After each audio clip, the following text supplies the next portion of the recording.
Episode of the Everblack Podcast is brought to you by Deathwish, Hotrods and Kustoms. Check out their Instagram for all their new t-shirts, caps, beanies, cups, and the all-new Atomic Death lineup.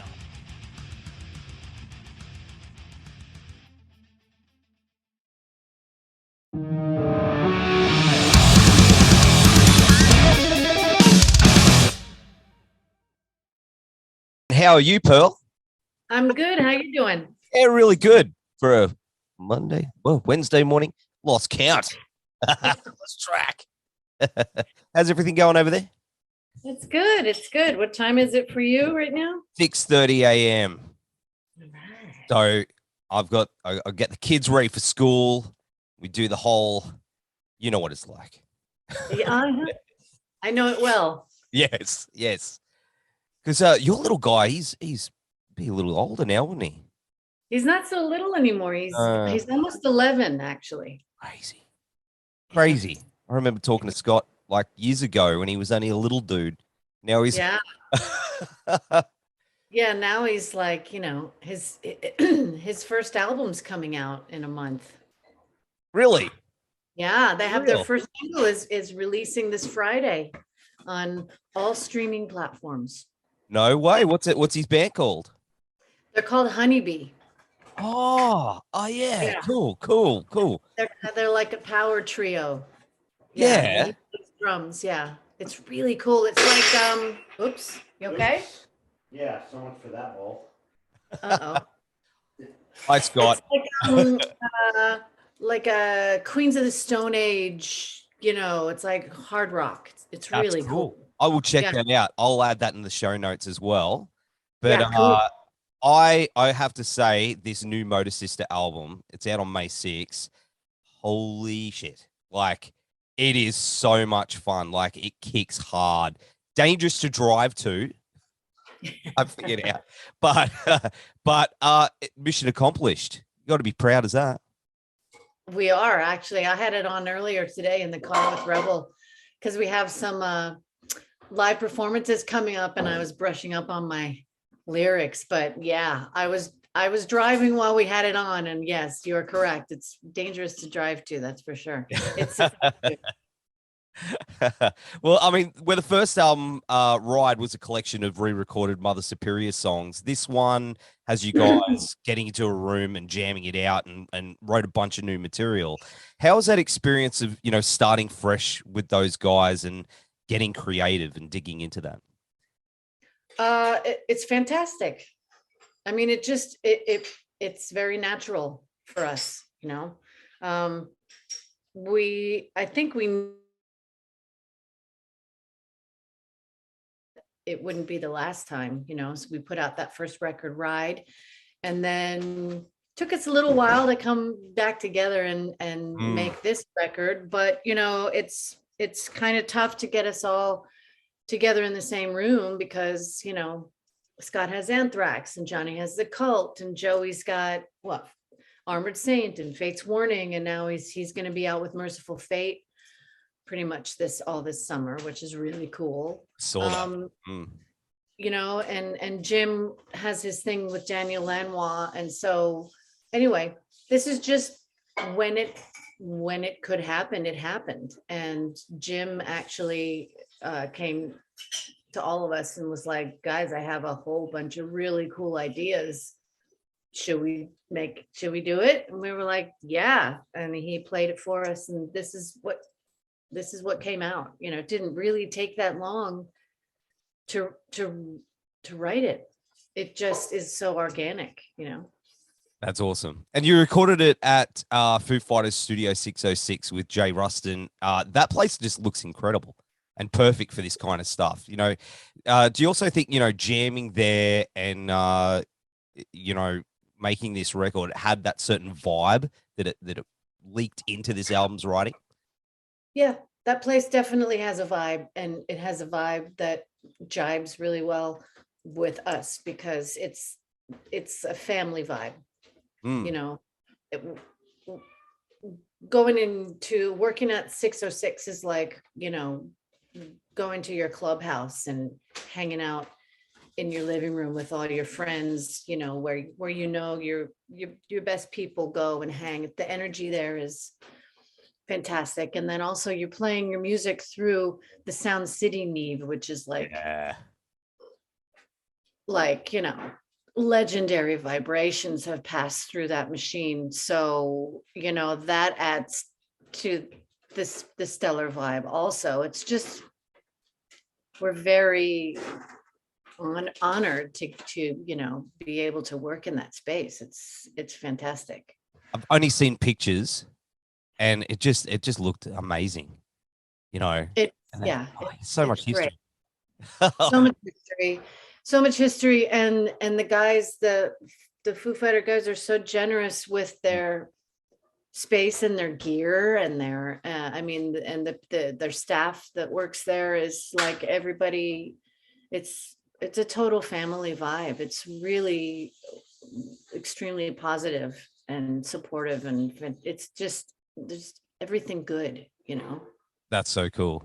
And I believe it was mostly recorded way back before everything went crazy. But how far did you guys actually get before you had to put a pin in things and, you know?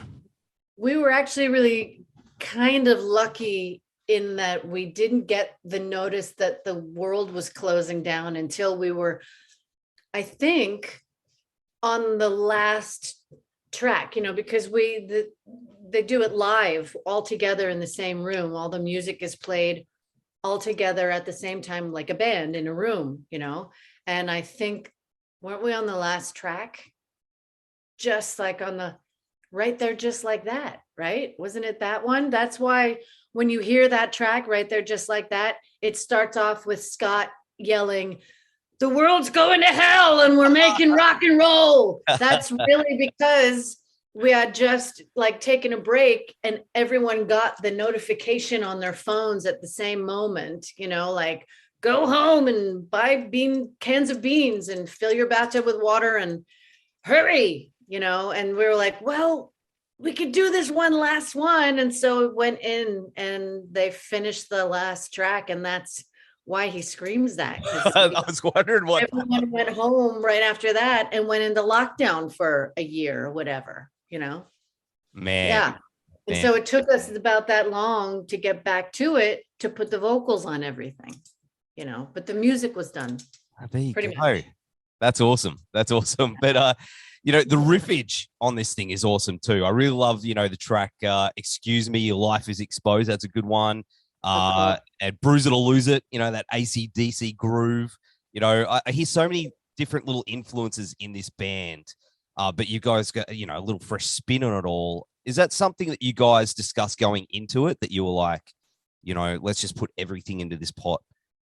Yeah, I don't think it's, you know, specifically discussed. It's just kind of what comes out of everybody. And we're all such great friends for so many years that everybody knows what everybody else likes. And if somebody starts playing something, then everyone else just kind of gets it and joins in, you know. I mean, there are we're all rock and roll kids. We all come from like the 70s rock and roll. So, you know, there are some obvious homages on this record, you know, like you mentioned AC/DC. Yes. Definitely Thin Lizzy on Sooner or Later. That's very Thin Lizzy. I mean, and Kiss, you know, so it's just, for us, it's just pure passion and fun. And that's what comes out when you know, when we play.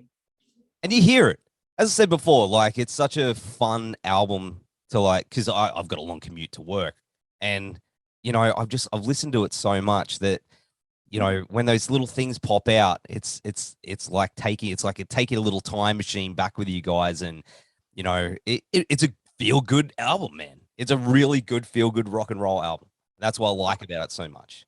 Right on. Then success. That's exactly right. Mission accomplished. Yeah, exactly. But I mean, lyrically, it's definitely a rock record through and through, but it's got attitude and, you know, songs about drinking and fighting and partying and living hard. But then you have songs like Pain and Sooner or Later that, you know, a ton of emotion behind them. Shifting gears like that, how was it working with Jim with that on those songs? Oh, you mean with the more emotional lyrics? You know? Yeah. Like, Yeah. that, I mean, that's also very natural. Again, like I said, we're all very good, close friends. So, you know, we share our stories, you know, as silly as that, or as goofy or cheesy as that might sound, it's just true. You know, when you have a best mate, when you have a best friend, you know what's up, you know what's going on, and you know when somebody's going through it, you know. And the fact that we all get together and that we get this chance to make music together, and if somebody wants to express it, then that's what we're going to do, you know. So for me, I love working with all of these guys, of course, obviously. Yes. But I love working with Jim, especially as a songwriter, because he's such a prolific songwriter, and he's like a walking encyclopedia of music. And you know, every genre, he just sort of eats, sleeps, and breathes music. That's just him. And you know, the songs like Pain or Lion's Den is really great. Sooner or Later, you know, yeah, it brings a different angle into the attitude that you are conveying and projecting with your performance. But one is not better or worse or lesser or more than the other. It's just different. Yes. You know, and it's deep. It really feel it, you know, when it's like right there, just like that, which is about you know, a bad girl who just likes to have fun. Yeah, you really feel that. But then also with Pain, which is like heart-wrenching. Yeah. You feel that too. It's all really like super real and deep. I don't, you know, that's what we're all feeling it. But I've got to say, there's something really special about your voices together. Like, Thanks. yeah, I absolutely love it. Were you guys jamming together prior to all this? Like, have you guys got a history singing together? Yeah, I've been writing music with Jim for 20 years. Jim has been writing with me for my solo stuff. Oh, okay. Yep. And he played in the Mother Superior lineup, played on my first record. They were the band on the first record, and I wrote the songs with Jim. And yeah, we've been songwriting partners for ages, and singing together for ages, and performing together for ages. So we know that it clicks and it works, and our voices are really, really special together. Definitely locked in. You can hear it. Hey, like, it's just when you guys start that harmonizing together, man, it's cool. Yeah. It's really, really cool. And, you know, the band's been going for quite some time now.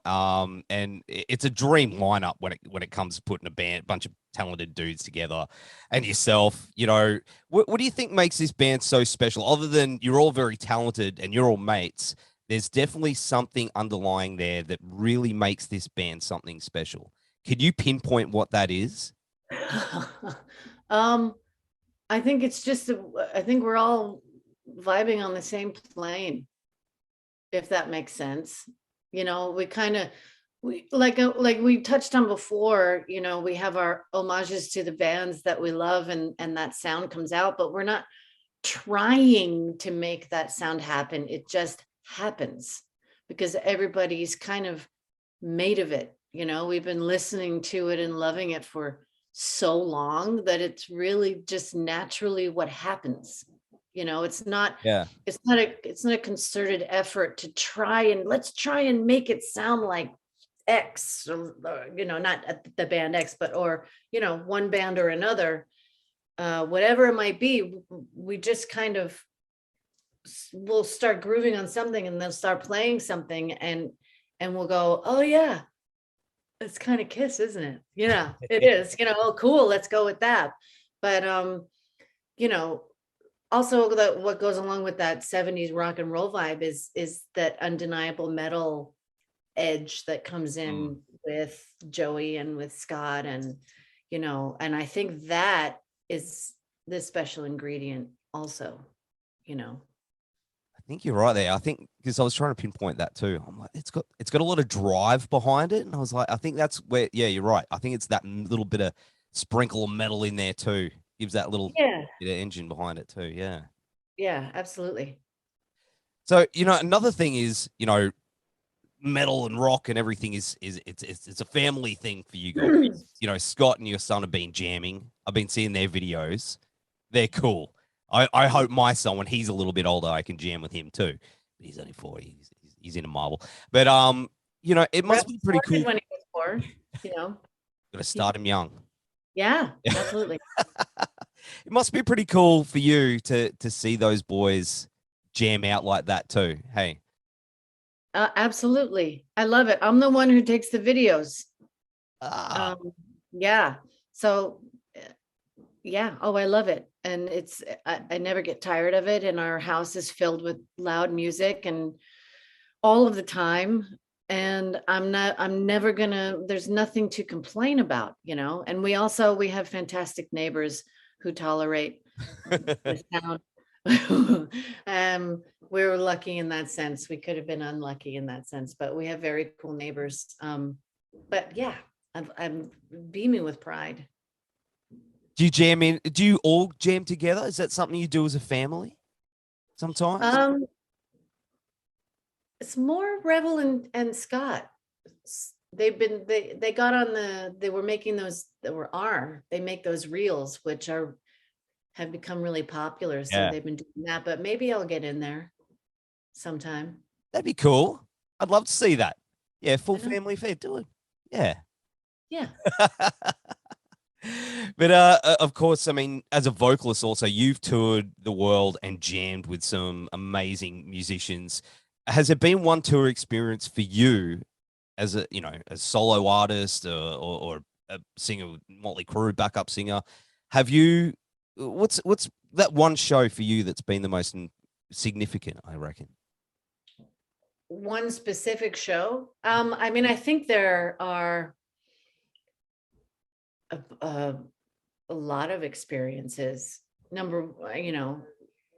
Maybe in no particular order, but definitely going on the road with Motley Crüe was a big deal for me because, I grew up, I loved them so much. And I used to spend my allowance on like Metal Edge magazine and Circus and I'd save up my allowance and buy those magazines and cut out tiny little pictures of Nikki Sixx and Tommy Lee and paste them on my wall. And then fast forward, cut to I'm on stage with them and I'm singing Kickstart My Heart. It was really unreal every night.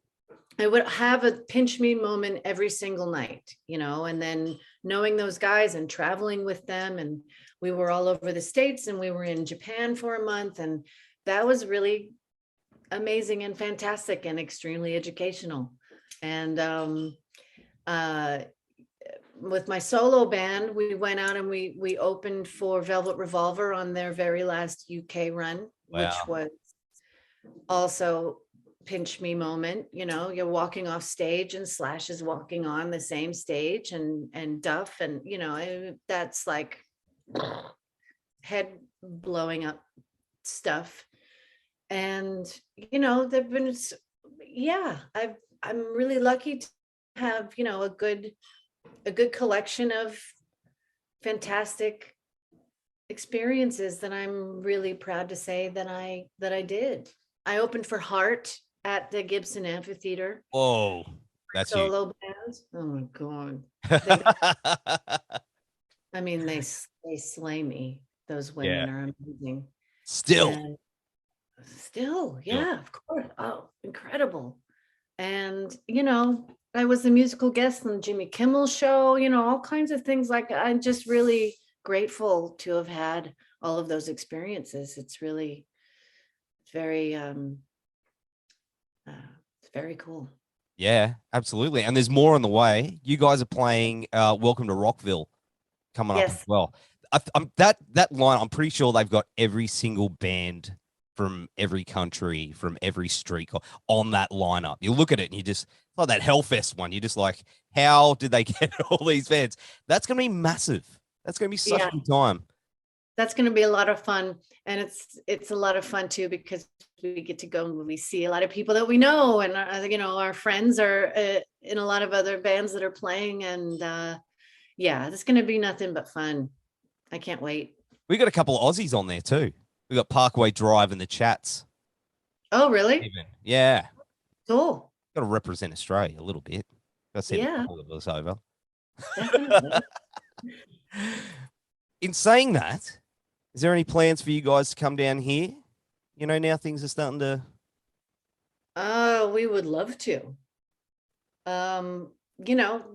We have lots of stuff in the works. We have some little buds of things that we're trying to work out and sort out and organize. So, it's not impossible. I think it's definitely possible.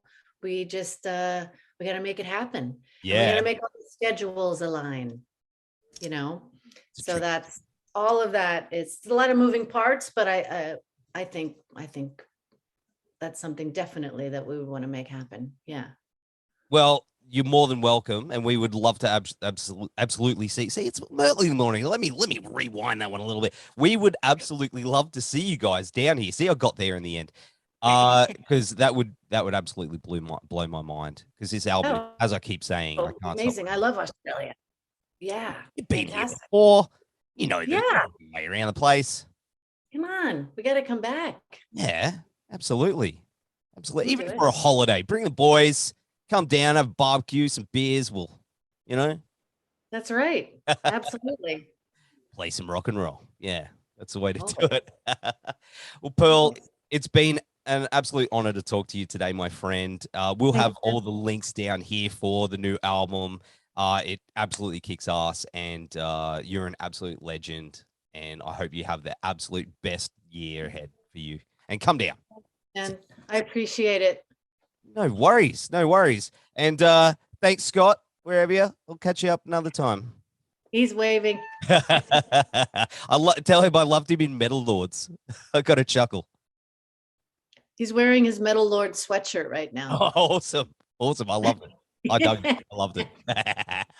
Have a good day, mate, and thank you very much. Right on, you too. Thanks, man. Yeah, bye.